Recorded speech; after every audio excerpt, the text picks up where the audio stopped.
Are discussing about कि यद्यपि मैं सॉरी एक श्लोक हम आगे जा चुके हैं। तो यहाँ पर चर्चा हुई यद्यपि मैं अजन्मा तथा अविनाशी हूँ और यद्यपि मैं समस्त जीवों का स्वामी हूँ, तो भी प्रत्येक युग में मैं अपने आदि दिव्य रूप में प्रकट होता हूँ। तो यहाँ पर भगवान कहते हैं मैं आदि रूप में प्रकट होता हूँ, यद्यपि मैं अजन्मा हूँ या अविनाशी हूँ, मेरा जन्म नहीं होता और मेरा विनाश भी नहीं होता, फिर भी मैं प्रत्येक युग में प्रकट रहता हूँ, दिव्य रूप में, आदि दिव्य रूप में प्रकट रहता हूँ। फिर यहाँ आगे फिर 7वें श्लोक में चर्चा हुई, हे भरतवंशी यदा यदा ही धर्मस्य ग्लानिर्भवति भारत अभ्युत्थानम् अधर्मस्य तदात्मानं सृजाम्यहम्। ये बहुत ही फेमस श्लोक है। मैं हे भरतवंशी जब भी और जहां भी धर्म का पतन होता है और अधर्म की प्रधानता होने लगती है, तब तब मैं अवतार लेता हूँ। यहाँ पर भगवान क्या करते हैं, अधर्म का पतन, धर्म का पालन करने के लिए और अधर्मियों का पतन करने के लिए, अधर्मियों का नाश करने के लिए, जहाँ अधर्म की प्रधानता बढ़ जाती है, भगवान अवतार लेते हैं, भगवान फिर 8 श्लोक में भगवान चर्चा कर रहे हैं, ये भी बहुत फेमस श्लोक है, परित्राणाम साधूनाम विनाशाय च दुष्कृताम धर्म संस्थापनार्थाय संभवामि युगे युगे। भक्तों का उद्धार करने के लिए, खाली सर्वनाश करने के लिए नहीं, भक्तों का उद्धार करने के लिए भी, दुष्टों का विनाश करने तथा धर्म की फिर से स्थापना करने के लिए हर युग में प्रकट होता हूँ। तो भगवान ऐसा नहीं एक बार आते हैं, काल चक्र में पुनः पुनः भगवान आते हैं। जैसे सतयुग, द्वापर, त्रेता, कलयुग, 4 युग भगवान जो है ब्रह्मा जी के एक दिन में ये 4 युग आते हैं और ब्रह्मा जी के एक दिन में भगवान अवतार लेते हैं और पुनः पुनः ये काल चक्र होता है। ब्रह्मा जी के दिन में सृष्टि का विकार होता है और ब्रह्मा जी की जब रात्रि होती है तो पूरा ब्रह्मांड जो है विनष्ट हो जाता है। इसी बीच में क्या होता है, सतयुग, द्वापर और त्रेता युग आ जाते हैं और भगवान क्या करते हैं, पुनः पुनः आते हैं, प्रकट होते हैं। तो श्लोक संख्या 9 में भगवान कह रहे हैं, जन्म कर्म चमे दिव्यम, कि मेरा जन्म और कर्म दोनों ही दिव्य है।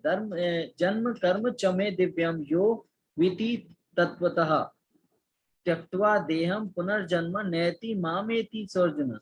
हे अर्जुन, जो मेरे आविर्भाव मतलब आना तथा कर्मों की दिव्य प्रकृति को जानता है, आविर्भाव मतलब प्रकट होना, वह इस शरीर को छोड़ने पर इस भौतिक संसार में पुनः जन्म नहीं लेता। जो जान जाता है कि मेरा जन्म नहीं होता, मेरा आविर्भाव होता है, उसको समझ लेता है कि मैं क्यों आता हूँ, वो क्या करता है, संसार में भौतिक जगत में पुनः जन्म नहीं लेता, अपितु मेरे सनातन धर्म को प्राप्त करता है। सनातन धर्म क्या है, ना आदि ना अंत है, भगवान सनातन है, हम खुद सब लोग सनातन। सनातन जो जिसका ना तो जन्म होता है ना मृत्यु होती है, उसको कहते हैं सनातन। जहां तक कि मनुष्य के अलावा बाकी के जितने जीव हैं वो भी क्या है, सनातन है। उनके अंदर भी आत्मा है, आत्मा का ना जन्म होता है ना मृत्यु होती है। जितने भी जीव संसार में वो सब क्या है, सनातन है। ये सनातन का अर्थ है। तो श्लोक संख्या 10 में फिर चर्चा होती है, आसक्ति, भय तथा क्रोध से मुक्त होकर, किससे, आसक्ति मतलब अटैचमेंट, भय मतलब आप किसी भी प्रकार की हानि होने का भय होना, और क्रोध से मुक्त होके, है ना, मुक्त होकर मुझे पूर्णतया तन्मय होकर और मेरी शरण में आकर। बहुत से व्यक्ति भूतकाल में मेरे ज्ञान से पवित्र हो चुके हैं। तो ऐसे कई लोग ऐसे हैं जो पहले इसको जानकर पवित्र हो चुके हैं। इस प्रकार से उन सबों में ने मेरे प्रति दिव्य प्रेम को प्राप्त किया है। जो ऐसा समझ जाते हैं वो मेरे दिव्य प्रेम को प्राप्त करते हैं। फिर आगे यहाँ पर फिर विषय बदलता है। यहाँ अभी हमने सुना 10वें श्लोक तक हमने चर्चा की। अब हम करेंगे 11वें से 16वें श्लोक 15वें श्लोक की चर्चा, जिसमें कृष्ण सभी मार्गों के सृष्टिकर्ता और पराकाष्ठा, कि सृष्टिकर्ता भी भगवान है और उनमें रहने वाले भी भगवान हैं। तो श्लोक संख्या 11 में जो चर्चा होती है, इसमें भगवान कहते हैं, कृष्ण उपासक के भाव से आदान प्रदान करते हैं। जैसे हमारे भाव हैं भगवान वैसा ही आदान प्रदान करते हैं। इसीलिए भगवान का एक नाम क्या है? भावग्राही जनार्दन। क्या नाम है? भावग्राही जनार्दन। तो श्लोक संख्या, भगवान यहाँ क्या? कृष्ण उपासक के भाव से आदान प्रदान। हमारा जो रेसिप्रोकेशन होता है हमारी चेतना से होता है। जितनी शुद्ध चेतना हमारी है वैसे आदान प्रदान करते हैं। तो श्लोक संख्या 11 में चर्चा होती, ये तथा माम प्रद्यन्ते तास्मर्थे भजाम्य हम। तो यहाँ पर जिस भाव से सारे लोग मेरी शरण ग्रहण करते हैं उसी से अनुरूप मैं उन्हें फल देता हूँ, उसी अनुरूप से मैं उन्हें फल देता हूँ। मम व्यक्त मार्तु नंते मनुष्य पार्थ सर्वतः। हे पार्थ, प्रत्येक व्यक्ति सभी प्रकार से मेरे पथ का अनुगमन करते हैं। जैसा जैसा मैं करता हूँ उसका अनुगमन मतलब उसका पालन करते हैं। फिर चर्चा आती है, फिर यहाँ पर 12वें श्लोक में कहते हैं, शीघ्र परिणाम प्राप्त करने के लिए लोग देवी देवताओं की पूजा करते हैं। यहाँ भगवान बता रहे हैं देवी देवताओं की पूजा कौन करता है? जिनको शीघ्र परिणाम चाहिए होते हैं वो देवी देवता। तो श्लोक संख्या 12 में क्या कहते हैं? 12 में, इस संसार में मनुष्य सकाम कर्म में सिद्धि चाहते हैं। सकाम कर्म मतलब कार्य तो करना है मगर फल से अटैचमेंट रखनी है, इसको सकाम कर्म कहा जाता है। और निष्काम कर्म क्या है? फल से भी और उसके कर्म से भी कोई अटैचमेंट ना रखना, उसको निष्काम कर्म कहते हैं। केवल भगवान के, कर्म भी भगवान का और फल भी भगवान के। मगर सकाम कर्म मतलब कर्म पे तो चलो हो सकता है कि हम अधिपत्य ना जमाएं, मगर उस पर रिजल्ट जो निकलता है उससे हमें सिद्धियां चाहिए। सिद्धि को समझ लीजिए, भौतिक विषयों में भी आपको कई चीजें चाहिए, उसको भी सिद्धि का रूप दे सकते हैं। परंतु सिद्धि यहाँ पर बताई गई है कि व्यक्ति को सिद्धि चाहिए। फल स्वरूप वे देवी देवताओं की पूजा करते हैं। निस्संदेह संसार में मनुष्यों को सकाम कर्म का फल शीघ्र प्राप्त हो जाता है। कैसे मिलता है? भगवान के द्वारा मिलता है, क्योंकि जब भी हम कोई कर्म करते हैं उसका अर्पण हम भगवान को करते हैं और उससे क्या होता है? हमारी चीजों की पूर्ति होती है, जो कि भगवान देवी देवताओं को प्रदान करते हैं और देवी देवताओं से हमें वो प्रदान होती है। फिर श्लोक संख्या 13 में चर्चा होती है, भगवान के 4 वर्ण का सृजन किया है, कि भगवान ने 4 वर्णों का सृजन किया। आगे हम चर्चा करें वर्ण कौन से हैं। चतुर्वर्णम मया सृष्टा गुणम कर्म विभागश। ठीक है, तस्यम कर्तस्मिमपि माम विद्यत कर्ता रमवयम। तो यहाँ पर प्रकृति के 3 गुणों और उनसे संबद्ध कर्म के अनुसार मेरे द्वारा मानव समाज के 4 विभाग रचे गए। 4 विभाग, यदि भी मैं इस व्यवस्था का सृष्टा हूं, मैंने ये व्यवस्था बनाई है, परंतु किंतु तुम यह जान लो कि मैं इतने पर भी अव्यक्त रहता हूं। ये सृष्टि में ये चार जो स्थान तो मैंने बनाए हैं, सृष्टि में रचे हैं, मगर मैं इनसे अव्यक्त होता हूँ, रहते हुए भी अव्यक्त हूँ, दिखाई नहीं देता। ठीक है, यहाँ पर फिर चर्चा हुई श्लोक संख्या 14 में, भगवान कृष्ण का कार्य उन्हें प्रभावित नहीं करता। तो भगवान कुछ भी कर ले, प्लस कर ले माइनस कर ले, मगर भगवान उनसे अछूते रहते हैं। कार्य तो करते हैं मगर उनका असर भगवान पे नहीं होता। ना माम कर्माणि लिप्यन्ति न में कर्म फले सप्रहा, मतलब मुझ पर किसी कार्य का प्रभाव नहीं पड़ता, न ही मैं कर्म फल की कामना करता हूँ, क्योंकि भगवान के पास तो सब कुछ है। कार्य करके किस प्रकार का फल भगवान प्राप्त करें? भगवान के पास सब कुछ है। जो मेरे संबंध में इस सत्य को जानता है वह कभी भी कर्मों में पाश में नहीं बनता। तो जो इस बात को समझ लेता है वो कभी भी किसी भी कर्म के बंधन में नहीं बनता, हमेशा क्या रहता है? मुक्त रहता है। तो श्लोक संख्या 15 में चर्चा आई, मुक्त आत्माओं ने कृष्ण को जानकर कर्म किया, कि भगवान को जानते हुए मुक्त आत्माओं ने, जिन्होंने पहले से ही ऐसे कर्म किया है, जिन्होंने भगवान को जान लिया है, वो मुक्त आत्माएं बताई गई। फिर भगवान यहाँ पर श्लोक में क्या कहते हैं, एवं ज्ञात्वा कर्ताम, एवं जो जानने वाला, एवं ज्ञात्वा कर्ताम कर्म पूर्वैरपि मुमुक्षु भी। तो यहाँ पर वे प्राचीन काल में समस्त मुक्त आत्माओं ने मेरी दिव्य प्रकृति को जानकर ही कर्म किया। तो मेरी दिव्य प्रकृति की मैं ही सब में हूँ, और मैं ही सब कुछ हूँ, ये जानते हुए कर्म किया, तथा तुम्हें चाहिए कि उनके पद चिन्हों का अनुसरण करते हुए अपने कर्तव्यों का पालन करो। अनुसरण कैसे करना है? यत यत आचरति श्रेष्ठ, आगे श्लोक आएगा कि हमें उनको पालन करना है। जो महापुरुष हैं, जो भगवान को जानने वाले हैं, वही गुरु हैं, और उनसे हमें जिज्ञासा करनी है और भगवान के बारे में पूछना है, और वही हमारे मार्ग प्रदर्शक हैं। उनसे पूछना है, वो हमें रास्ता दिखाएंगे, उसी मार्ग पे हमें चलना है। अब यहाँ पर विषय बदल जाता है। अभी तक हमने 15वें श्लोक तक चर्चा की। श्लोक का विषय यह था कि भगवान ही सब कुछ है, भगवान ही दिव्य है, भगवान सब में रहते हैं। भगवान ने 4 गुणों को बनाया है, जो भगवान फिर भी उनसे अलग हैं, और सृष्टि का प्रभाव भगवान पे नहीं पड़ता। ठीक है ना। अब यहाँ पर बताया गया है ज्ञान के स्तर पर कर्म को समझना, कि ज्ञान क्या है और कर्म क्या है, दोनों को समझना बहुत जरूरी है। जो हम जान रहे हैं, जो हम पढ़ रहे हैं, क्या यही कर्म है? और जो हम कर्म कर रहे हैं, क्या यही ज्ञान है? तो इसको समझना बहुत जरूरी है। तो ये बहुत ही इंपॉर्टेंट है। 19 to 24 ये मूल है इस चैप्टर का, और वैसे भी पूरे अध्याय का एक मूल है। पूरी भगवत गीता निष्काम कर्म योग पे स्थित है, और ये बहुत ही इंपॉर्टेंट पार्ट है 16 to 24। इसमें 16 श्लोक से 18 श्लोक में भगवान क्या कहते हैं? कर्म की बारीकियों को समझ पाना अत्यंत कठिन है, कि कर्म कैसा होना चाहिए, किस प्रकार से होना चाहिए, और उनके मुख्य पहलू क्या होने चाहिए, इसको समझना बहुत ही कठिन है।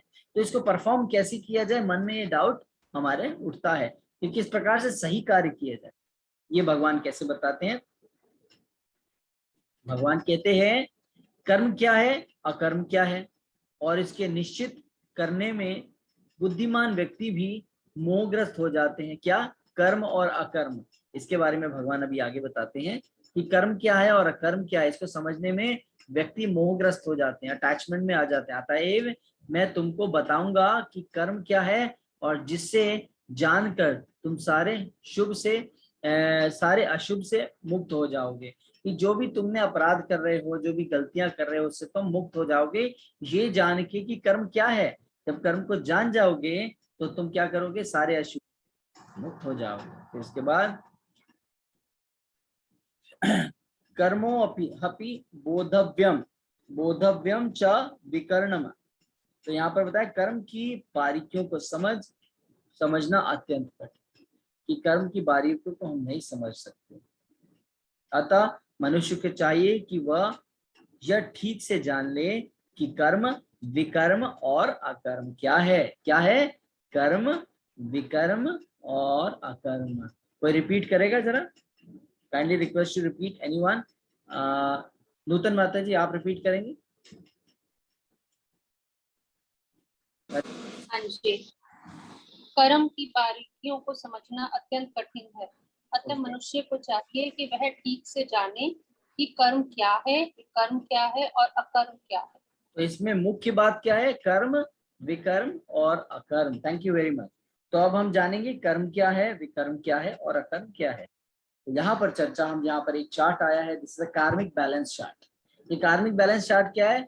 फॉर होम, किसके द्वारा? एटीट्यूड, क्या उसका एटीट्यूड है, और रिजल्ट क्या होते हैं ऐसे व्यक्ति के जो ये कर्म करता है, अकर्म करता है और विकर्म करता है। इसको बड़े ध्यान से देखिएगा। अकर्म क्या है? जो कृष्ण के लिए किया जाए। करेक्ट। फॉर होम, किसके लिए कर रहे हैं? कृष्ण के लिए कर रहे हैं। कर्म क्या है? वर्क विद अटैचमेंट, कार्य करना अपनी इच्छाओं के लिए अटैचमेंट के साथ। विकर्म क्या है? Work with attachment. यहाँ पर दोनों में अटैचमेंट किससे है? अपने से है, अपनी इच्छाओं से, अपने लालच से। एटीट्यूड क्या है? No desire for sense gratification, अपनी इंद्रिय तृप्ति के लिए कोई कार्य नहीं करना। ये कौन करता है? अकर्म जो कर रहा है। दूसरा क्या है? कर्म क्या है? अकॉर्डिंग टू शास्त्रार्थ, कर्म किया जाता है शास्त्र के द्वारा, फिर भी अटैचमेंट हो जाता है। यहाँ पर तीसरा क्या है? विकर्म अगेंस्ट वेदास, वेदों के बिल्कुल विपरीत जाके, जो वेदों की इंस्ट्रक्शंस हैं, जो नियम बनाए हैं भगवान द्वारा, उसको ना मानते हुए कर्म करना, इसमें भी अटैचमेंट है। और अकॉर्डिंग टू शास्त्र, जिसमें भी अटैचमेंट है। मगर यहाँ पर नो डिजायर, कर्म क्या है? No desire for hmm? For Krishna. Result क्या है? Enjoying transcendental knowledge and happiness, यहाँ पर आध्यात्मिक इंजॉयमेंट भी मिल रहा है, ज्ञान भी मिल रहा है और प्रसन्नता भी हो रही है। और यहाँ पर क्या है? कर्म करने वाला व्यक्ति क्या करता है? फॉर गुड रिएक्शन, अच्छे कर्मों के लिए कार्य करता है। यहाँ पर क्या करता है, विकर्म कौन करता है, जो अगेंस्ट वेदास, जो शास्त्रों को नहीं मानता, वो क्या करता है, बैड कर्मास के लिए कार्य करता है। तो ये चार्ट समझ में आ गया होगा आई होप। कर्म, अकर्म, कर्म और विकर्मा। तो मुझे कौन बताएगा इसमें श्रेष्ठ क्या है, मुझे बताएंगी देवना माता जी, इसमें बेस्ट क्या है। हरे कृष्ण को मुझे अकर्मा बेस्ट है। अकर्मा बेस्ट है, ये किसके लिए किया जा रहा है, Krishna. Very good very good. Umesh Prabhu ji, इसका जो एटीट्यूड है वो किसके लिए है, ये कार्य किसके लिए किया जा रहा है, तो भगवान के लिए किया जा रहा है। और इसमें हमें क्या मिलता है, एटीट्यूड कैसा होता है,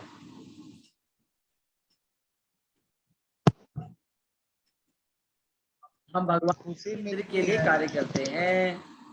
भगवान के लिए कार्य कर रहे हैं, उसमें हमारे जी। को खुशी मिलती है और नॉलेज बढ़ता है वेरी आध्यात्मिक। Nice very nice, thank you very much. अब हम करते हैं, तो अब आपको समझ में आ गया कर्म क्या है, कर्म क्या है और विकर्म क्या है। अब भगवान यहाँ पे चर्चा करते हैं 18वें श्लोक के, कर्मण कर्म, मतलब जो मनुष्य कर्म में अकर्म और अकर्म में कर्म देखता है वह सभी मनुष्यों में बुद्धिमान है और सब प्रकार के कार्यों में प्रवृत्त रहकर भी दिव्य स्थिति में रहता है। वो ट्रांसीडेंटल मोड में रहता है, हर कार्य करते हुए भी भक्ति में रत रहता है। जो मनुष्य कर्म को अकर्म समझे, वापस जाता हूँ, कर्म समझे, कर्म को अकर्म समझे, आप समझ में आ रही है, जो कर्म को भी क्या समझे, अकर्म। अभी मैं इसको और एक्सप्लेन करता हूँ।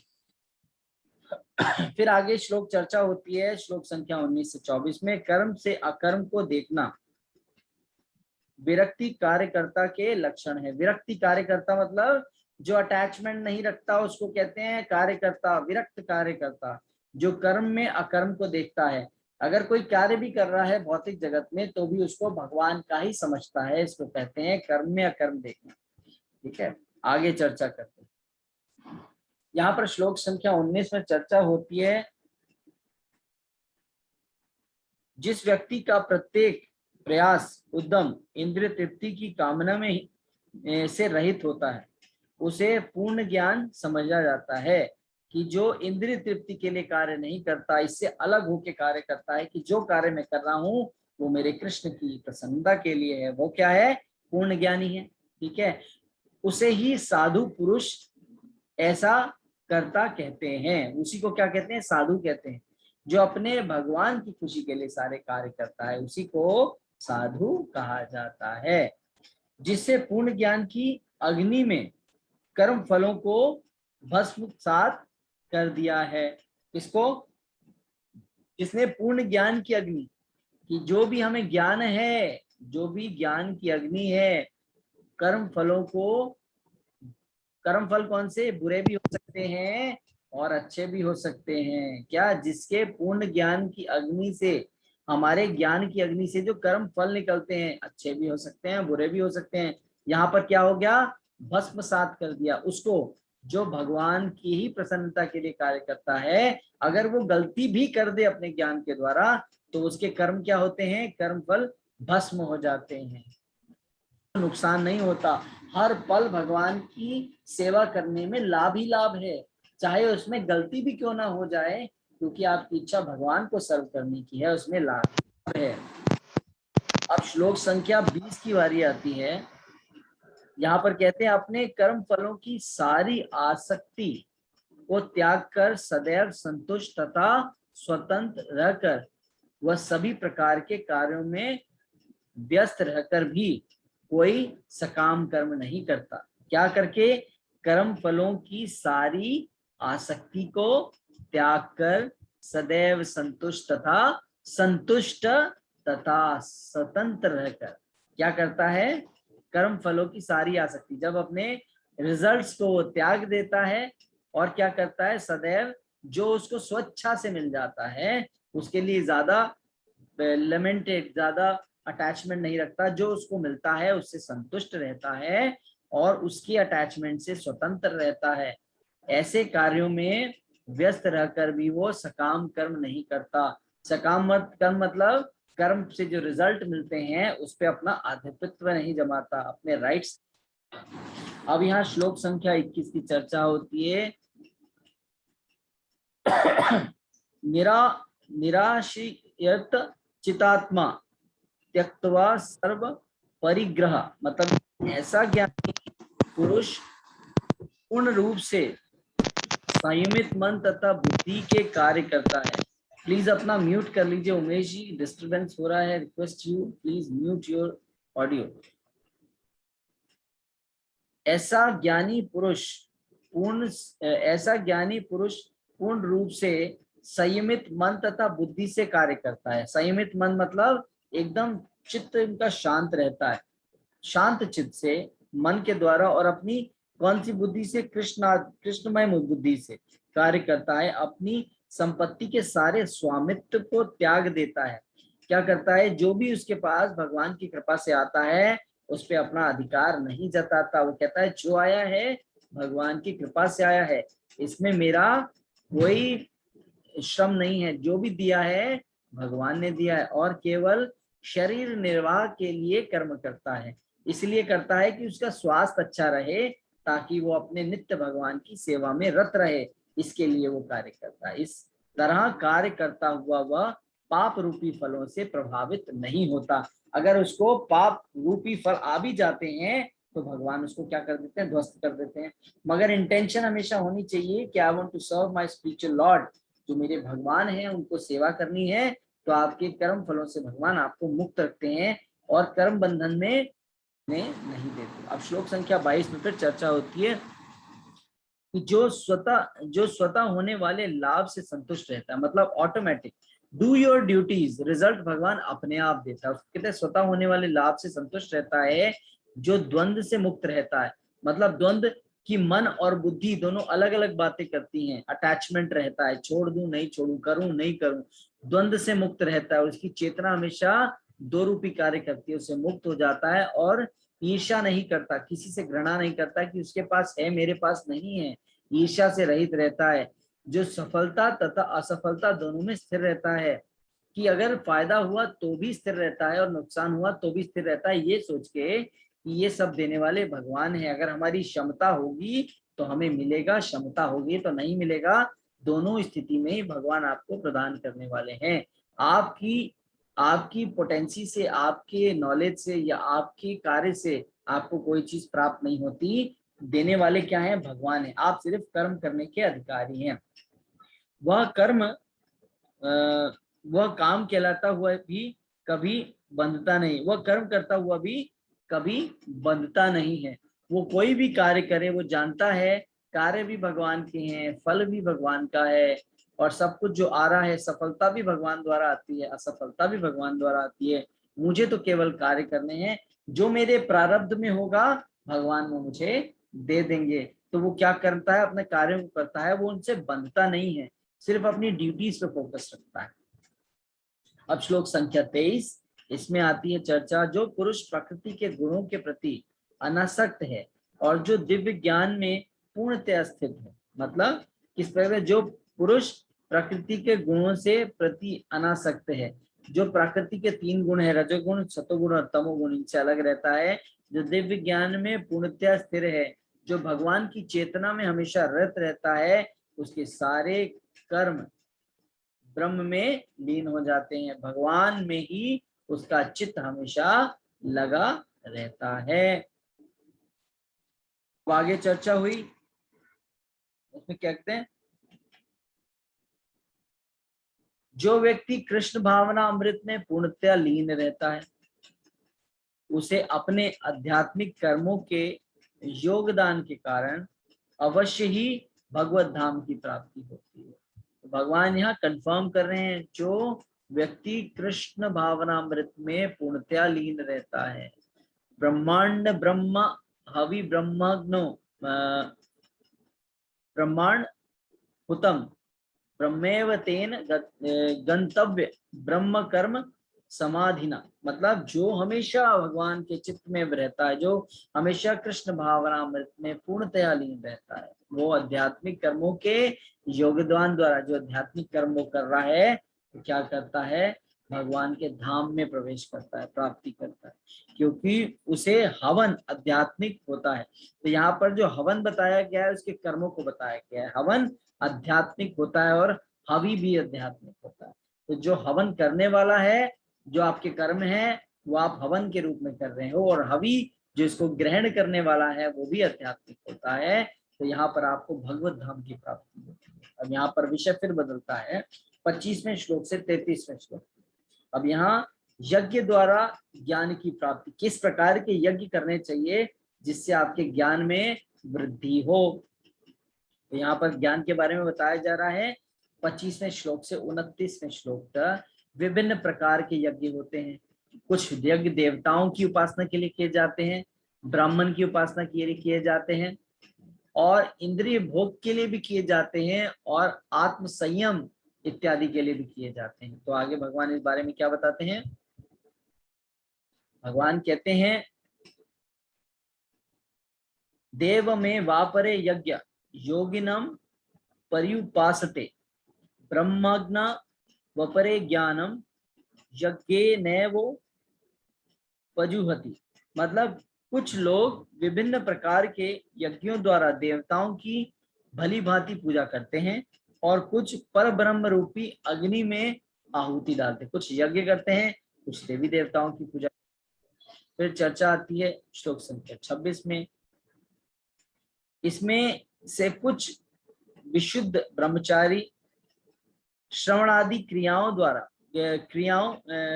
तथा इंद्रियों को मन की नियंत्रण रूपी अग्नि में स्वाहा कर देते हैं। तो यहाँ पर ब्रह्मचारियों के बताया जा रहा है श्रवण करने से। श्रवण क्रिया मतलब भगवान के बारे में सुनने से। इंद्रियों को मन के नियंत्रण रूपी अग्नि में स्वाहा कर देना। इंद्रिय को मन का नियंत्रण कर रहे हैं। जैसे अग्नि में चीजें स्वाहा हो जाती हैं, तो मन में अपनी इंद्रियों को समावेश कर लेते हैं, रोक लेते हैं, और वहां अग्नि के समान से स्वाहा कर देते हैं।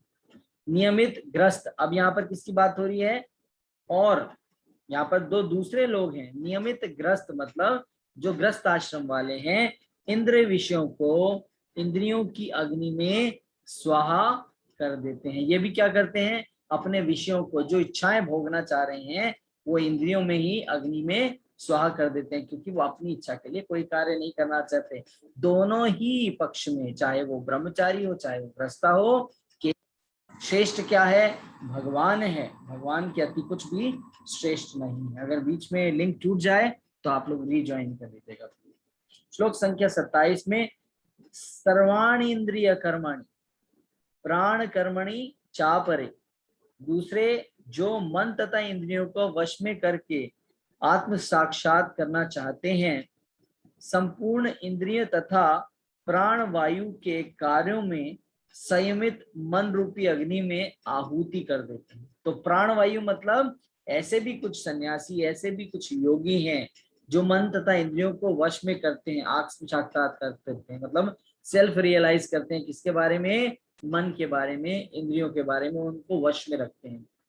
वो अपनी पूरी इंद्रियों को क्या करते हैं, प्राण वायु में, एकांत स्थान में प्राण वायु में उसको एकाग्र करके उसमें स्वाहा कर देते हैं, और इस प्रकार की तपस्या वो करते हैं। फिर आगे आता है 28वें श्लोक में, कठोर व्रत अंगीकार करके कुछ लोग अपनी संपत्ति का त्याग कर देते हैं। यहाँ पर बताया जा रहे हैं कि कुछ लोग अपनी संपत्ति छोड़ के चले जाते हैं। किस लिए, क्योंकि वो आत्मसमर्पण करना चाहते हैं। कुछ कठिन तपस्या द्वारा, कुछ अष्टांग योग पद्धति के अभ्यास द्वारा, मतलब योगाभ्यास करते हैं, हठ योग करते हैं। 4 प्रकार के जो है कर्म इंद्रियों और ज्ञान इंद्रियों को वश में करके दिव्य ज्ञान में उन्नति करने के लिए वेदों के अध्ययन द्वारा प्रभुत्व बनते हैं। तो कुछ लोग क्या करते हैं, दिव्य ज्ञान प्राप्त करते हैं, स्क्रिप्चर्स पढ़ते हैं, और उनके द्वारा भगवान को जानने की का प्रयास करते हैं।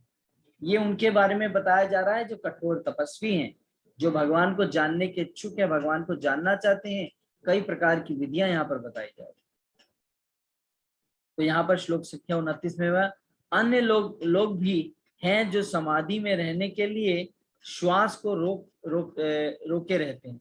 तो कुछ लोग प्राणायाम करते हैं, श्वास को रोकने की विधि करते हैं, ताकि श्वास को रोक के भगवान में चित्त लगा के अपना शरीर छोड़ सकें। वे अपान में प्राण को और प्राण में अपान को रोकते हैं। प्राण मतलब, अपान मतलब सांस को रोकना, ठीक है, प्राण में अपान को और प्राण में अपान को रोकने का अभ्यास करते हैं और अंत में प्राण अपान को रोककर समाधि में रहते हैं। अतएव योगी कम भोजन करके प्राण की प्राण में ही आहुति दे देते हैं।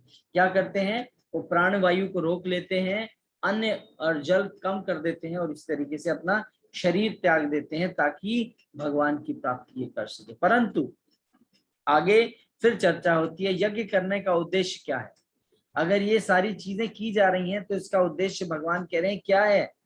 तो यहाँ उसका उद्देश्य, जैसे हमने पीछे एक लेटर पढ़ी, तो अष्टांग योग के बाद आया भक्ति योग। तो अष्टांग योग भगवान कह रहे हैं भक्ति योग श्रेष्ठ है। तो ये जो चर्चा हो रही है ये अष्टांग योग की हो रही है।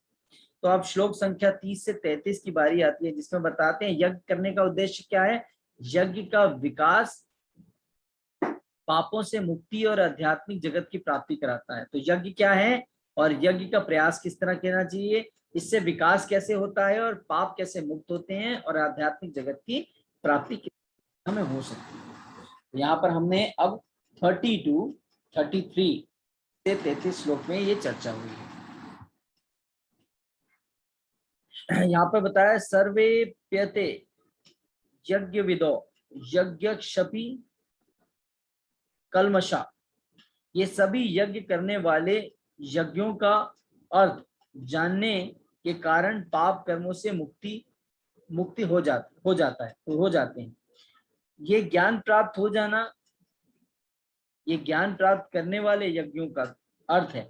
तो ये जो यज्ञ है ये क्या है समझना बहुत जरूरी है। ये पाप कर्मों से क्या करता है, मुक्ति दिलाता है और यज्ञों के फल रूपी अमृत को चखकर परम दिव्य आकाश की ओर बढ़ते जाते हैं। इनकी एडवांसमेंट होती जाती है। कैसे, भगवान के बारे में जानना और भगवान के ही बारे में कार्य करना, इसको यज्ञ कहा गया। आगे और विस्तार से इसको सुनते हैं। हे श्रेष्ठ, जहां पर फिर चर्चा होती है, हे कुंती श्रेष्ठ, जब यज्ञ के बिना मनुष्य इस लोक में या इस जीवन में ही सुख पूर्वक नहीं रह सकता तो फिर अगले जन्म में कैसे रह सकेगा। यहाँ पर बताया जा रहा है, यहाँ पर चर्चा क्या हो रही है, यहाँ पर चर्चा हो रही है कि जब यज्ञ के बिना कोई रह ही नहीं सकता। यज्ञ मतलब, ध्यान से बात सुन लीजिए, जहां यहाँ यज्ञ आता है वहां मतलब निष्काम कर्म योग की चर्चा हो रही है। जहां जहां यज्ञ शब्द आ रहा है वहां निष्काम कर्म योग की चर्चा हो रही है। यज्ञ मतलब ज्ञान, यज्ञ मतलब कर्म और कर्म के फल दोनों भगवान के लिए, उसको यज्ञ कहा गया है। कि बिना मनुष्य को, यहाँ यज्ञ करते हुए भी मनुष्य सुखपूर्वक नहीं रह सकता है ना, फिर भी क्या करता है, अगले जन्म में कैसे रहेगा। तो यहाँ पर यज्ञ करना जरूरी है। मगर हम सोचते हैं हम भक्ति करेंगे तो हमें अच्छे फल मिलेंगे, ऐसा बिल्कुल। भगवान की प्रसन्नता के लिए ये किया जाता है, आपके भोगों के लिए यज्ञ नहीं किया जाता। तो यहाँ पर बताया गया फिर 32वें श्लोक में, यह विभिन्न प्रकार के यज्ञ वेद सम्मत हैं कि ये वेदों में बताए गए हैं और ये सभी विभिन्न प्रकार के कर्मों से उत्पन्न हैं।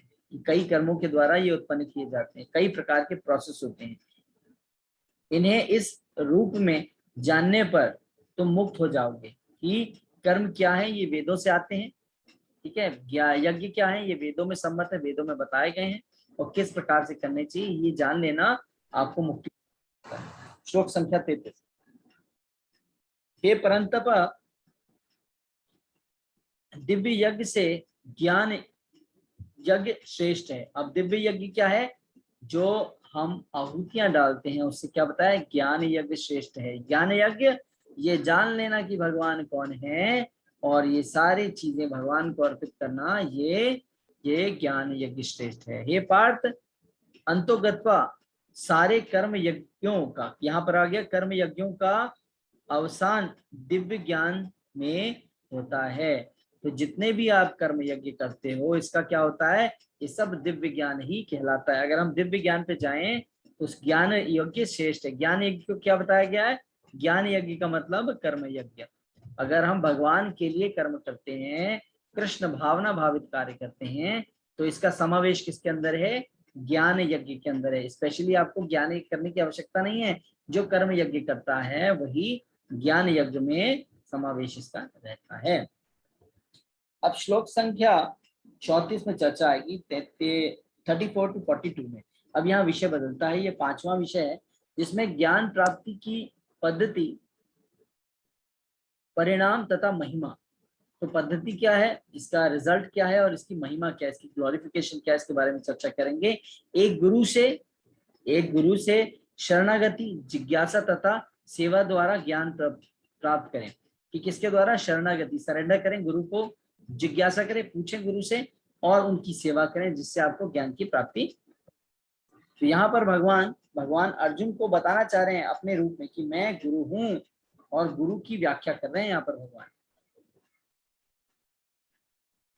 तद्दिदि प्रतिपातेन परिप्रश्नेन सेवया उपदेक्षन्ति ते ज्ञानम ज्ञानीस्तत दर्शिनम। तो यहाँ तुम गुरु के पास जाकर सत्य को जानने का प्रयास करो, ये हमारी रिस्पॉन्सिबिलिटी है। Go to the spiritual master and ask about Krishna. उसके विनित होकर जिज्ञासा करें, उनके सामने हाथ जोड़कर पूछें और उनकी सेवा करें। सेवा दो प्रकार की होती है, वाणी सेवा और वपु सेवा।